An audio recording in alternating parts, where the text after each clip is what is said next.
Bonjour Stéphane Cor. Bonjour Mégane. Plaisir de vous retrouver en ce mardi. On parle de TikTok aujourd'hui. Ça tombe bien, j'adore ça. Je passe plusieurs heures par jour dessus, comme j'imagine beaucoup de monde. Oui. Non. Rassurez-moi. Sûrement.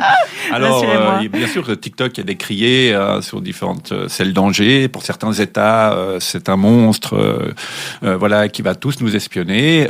Maintenant, oui, TikTok, bien sûr... À des tares. À des tares. Et si on revient sur les contenus, c'est-à-dire on a un canal dans lequel circule un certain nombre de contenus. Et parlons-en au niveau de TikTok. Oui, parce qu'il y a une nouvelle évolution. Ça s'appelle les Steams. Les Steams, c'est ça? Voilà. C'est un fil d'actu pédagogique, on peut dire ça? Où le but, c'est d'apprendre des choses? Tout à fait. Alors, STEAM veut dire, dans les faits, que c'est des contenus qui touchent à la science, la technologie, l'ingénierie et les mathématiques. Donc, ça existe aux États-Unis depuis un moment, et ce flux, en fait, qui regroupe un certain nombre de créateurs, créatrices de contenus, va être traduit en français. En premier, ça sera sous-titré, et après, bien sûr, un certain nombre de personnes vont rejoindre ce flux par rapport à ce qu'ils partagent déjà sur ces plateformes.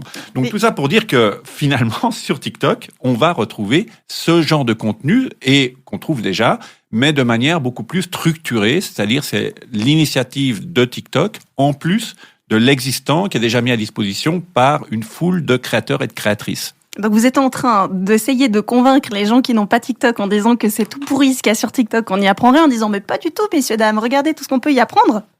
Exactement. C'est-à-dire que faut pas oublier que non mais faut pas oublier que oui, il y a des contenus absolument inintéressants, c'est vrai.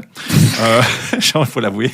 Oui, non, mais je l'avoue, c'est pour ça que j'ai de la peine à croire que ça peut marcher ce genre de contenu. Parce que, à titre perso, je regarde pas grand-chose d'intelligence. Je reconnais sur TikTok. Mais vous savez que l'algorithme s'adapte un petit peu à son fonctionnement. Vous dites quoi, que je suis pas très intéressante? Non, c'est pas du tout ça. Je dis que vos choix sont plutôt peut-être relaxants. J'aime beaucoup les chatons, si c'est votre question. Voilà.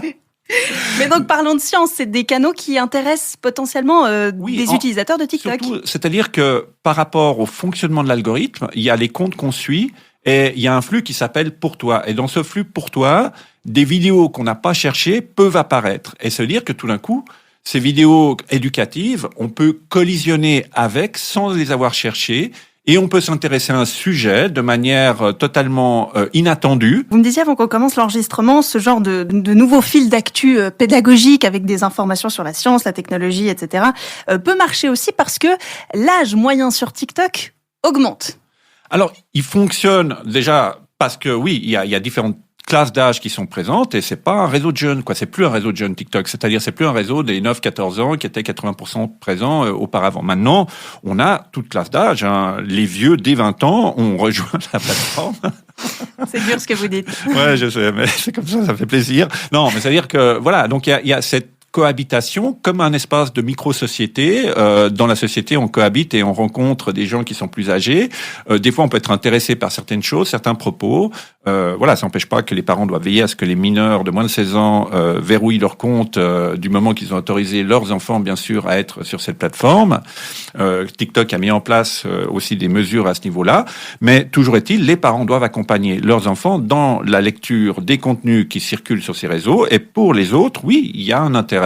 Et pour certains jeunes, des fois, il y a plus d'intérêt à regarder en fait un contenu séquencé en 5 parties sur TikTok que regarder l'intégralité du contenu qui sera mis à disposition sur YouTube, par exemple. Donc, on a des modes de consommation différents, mais finalement, l'essentiel, c'est que les gens accèdent à la connaissance, quelle que soit la forme. Vous voyez, papa, maman, TikTok, c'est pas si mal que ça. Voilà. Merci Stéphane, à la semaine prochaine. Merci.